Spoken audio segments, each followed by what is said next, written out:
ella es consejera ciudadana del Instituto Nacional Electoral, que me haya aceptado esta llamada. Doctora, ¿cómo estás? Buenas tardes, me da mucho gusto saludarte.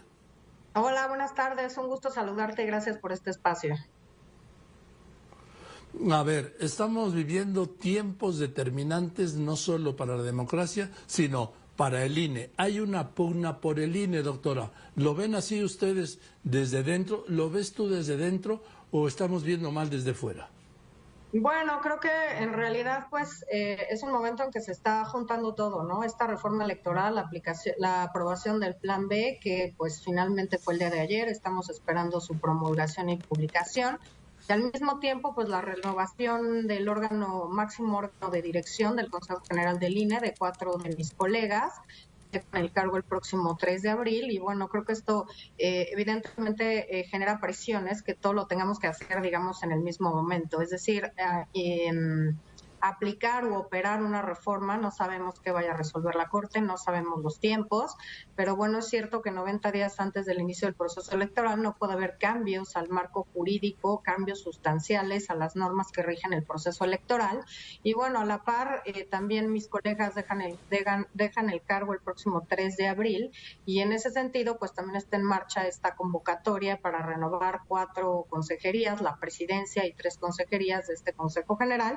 Y bueno, esto implica retos importantes, desafíos importantes dentro de la institución, porque, bueno, yo creo que en la reforma, en el Plan B, hay temas de constitucionalidad, de legalidad, y creo que vamos a tener que operar una reforma electoral en poco tiempo y en una elección presidencial, que me parece que eso es un reto muy importante, porque nunca había habido una reforma electoral de este calado de cara a una elección presidencial.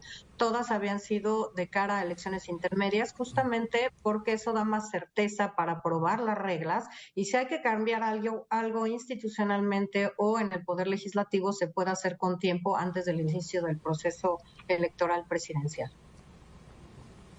Ahora, estoy hablando con la doctora Carla Humphrey, quien es consejera ciudadana del INE. Doctora, has dicho una cosa que es muy importante. 30 días antes, 90 días antes, perdón, de que inicie el periodo electoral no se pueden hacer estas reformas a las leyes electorales. Ese plazo termina el 30 de abril y estamos a 23 de febrero. Quedaría pues 5 días de febrero, marzo y abril, 2 meses y 5 días, doctora. En realidad el plazo vence a inicios de junio porque el proceso electoral con la norma todavía en vigor, porque no ha sido publicada la reforma, iniciaría la primera semana de septiembre. Con el cambio, si es que se publica pronto el Plan B, iniciaría la tercera semana de noviembre. Es decir, que da un poco de margen todavía para que esté publicada esta reforma y podamos operarla. De cualquier manera, hay cosas trascendentales que vienen incluso en los transitorios de la reforma, que tendremos que operar a la brevedad y hay muchos plazos que comenzaron en enero porque se pensaba que la reforma se iba a aprobar y a publicar en diciembre y pues ya estamos, digamos, casi a 2 meses de que empezaran a surtir estos plazos de acuerdo a los transitorios para hacer análisis, estudios, para ver cómo se impacta la reforma a nivel de nuestro servicio profesional electoral, para ver qué normatividad interna tenemos que ajustar y cambiar, porque también la tenemos que tener lista antes de que inicie el proceso electoral presidencial. Ahora, así como el demonio está en los detalles, el demonio también está en los transitorios, ¿no, doctora? Sí, hay muchos temas que, por ejemplo, un tema, el voto electrónico, si bien considero que es un acierto que está en la normatividad, hay un transitorio que frena, yo considero que pone un freno de mano a las reformas en esta materia, porque establece la Constitución o la creación de una comisión del Congreso de la Unión, del INE y del CONACYT, precisamente para diseñar el proyecto de voto electrónico en un plazo no mayor a 5 años, es decir, y además nos obliga a no gastar ningún recurso en temas innovadores y de modernización tecnológica hasta que esté aprobado este proyecto. Así que la verdad es que creo que esto es poner un freno de mano porque pues en el país llevamos más de 18 años de experiencia con urnas electrónicas, con voto por internet desde el extranjero, con utilizar las urnas ya de forma vinculante en todo el país, en determinadas elecciones, y por tanto creo que esto es el frenar el poder maximizar los derechos políticos y electorales de la ciudadanía, es decir, que puedan votar de distinta forma, porque no todos podemos estar en nuestra sección electoral en nuestro domicilio el propio primer domingo de junio, Claro. el día de las electorales, y creo que hay que empezar a transitar en poder ofrecer más posibilidades a las y los ciudadanos para que participen en política y en las decisiones públicas de nuestro país. Yo por eso siempre son estos conflictos en las casillas especiales y las declaraciones, se acabaron las boletas, pues sí, se acaban las boletas. Esto resolvería el tema de las casillas especiales, ¿no, doctora? Sin duda, yo creo que tendremos que empezar a hablar de un voto, yo lo llamo mexicano universal, es decir, que cualquier mexicano o mexicano que cuente con credencial de elector y esté inscrito en el padrón y en la lista nominal pueda votar desde el lugar en el que se encuentre, es decir, ya quitar este tema de estar geográficamente localizado en tu domicilio ese día de la jornada electoral para poder participar. Hay personas que por distintas actividades no lo pueden hacer, por ejemplo, personal de salud, doctores, doctoras, enfermeras, enfermeros, personal o gente que trabaja en el ejército, en la Guardia Nacional, pues claramente pues no pueden estar quizá en sus domicilios, gente que está enferma y no pueda acudir físicamente a una casilla, y también quienes residen en el extranjero. Entonces creo que tenemos que empezar a ver otras posibilidades de voto en nuestro país, que no sea solamente acudir físicamente ese domingo a la casilla que nos corresponde. En el caso de las casillas especiales, como bien señala, siempre han sido problemáticas la instalación de casillas,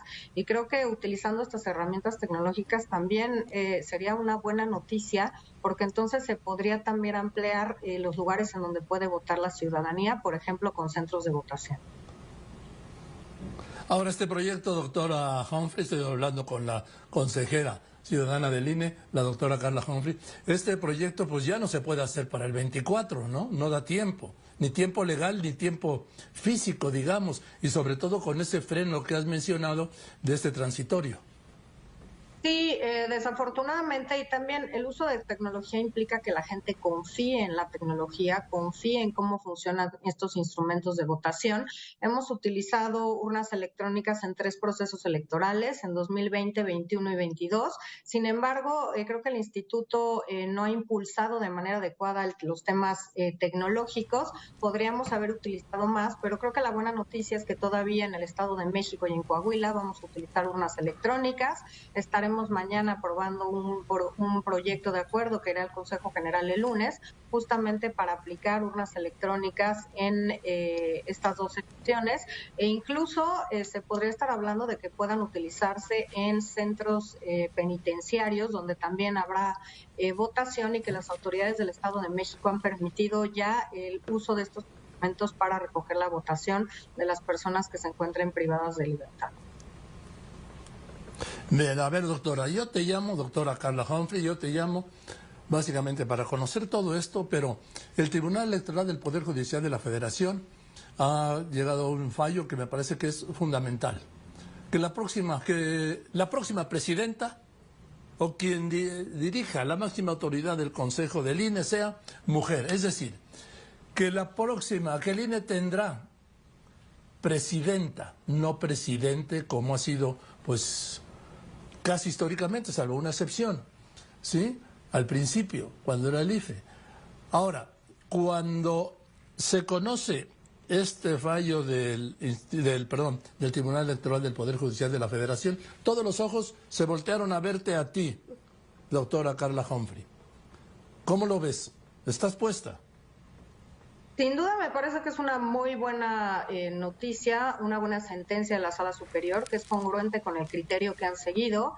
Al INE le han revocado algunas convocatorias precisamente para garantizar que las mujeres no solamente puedan integrar un Consejo General, sino la presidencia, porque pues las mujeres nunca tienen muchas trabas, se enfrentan a estos techos de cristal para llegar a los más altos cargos, y creo que de eso justamente da cuenta la sentencia de ayer, del compromiso del Tribunal Electoral Electoral en garantizar que las mujeres ocupen espacios, pero también que ocupen los primeros espacios dentro de la administración pública, de organismos autónomos y también en los tres poderes del Estado y en todos los niveles de gobierno. Esta me parece que es una buena noticia. Finalmente sabremos que el INE tendrá una presidenta.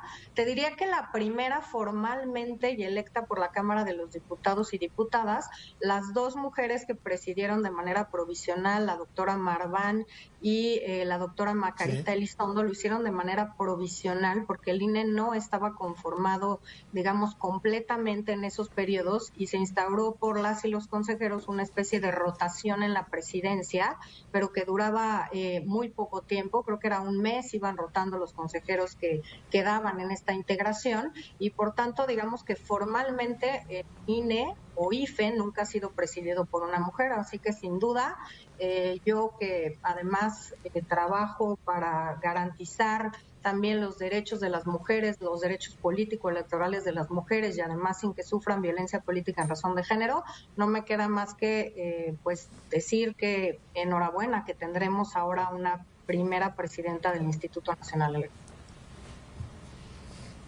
Además, antes la Cámara, el Congreso nombraba al presidente del INE, ahora lo van a elegir ustedes. No, el artículo constitucional, el artículo 41, que establece el procedimiento conforme al cual se elige a la presidencia de las consejerías del INE, establece que es la Cámara de Diputados y Diputadas quien elige a la presidencia del INE. Sí, suena pues quizá un poco raro en un órgano colegiado, que la mayoría de los órganos colegiados eligen a sus presidencias entre los miembros de los órganos colegiados, pero el diseño del Instituto Nacional Electoral es ese, que sea la propia Cámara de Diputados. Así ha sido siempre desde el IFE y desde el INE, que la propia Cámara es quien elige quién será la presidenta, iba a decir la o el presidente, pero la presidenta la elige la propia Cámara. Yo creí que había habido alguna reforma. Ahora, ¿se necesita mayoría calificada o es mayoría simple? Es mayoría calificada. Para todos, la presidencia y las consejerías siguen el mismo procedimiento. Sí. Pues, doctora Carla Humphrey, me da mucho gusto saludarte y por lo que a mí toca, espero verte pronto en la presidencia del Instituto Nacional Electoral. ¿Esto se tiene que decidir en abril?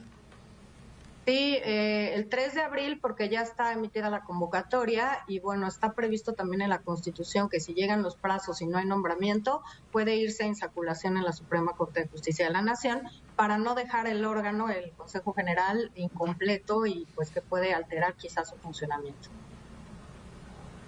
O sea, que podría ser por insaculación, es decir, por sorteo, por tómbola.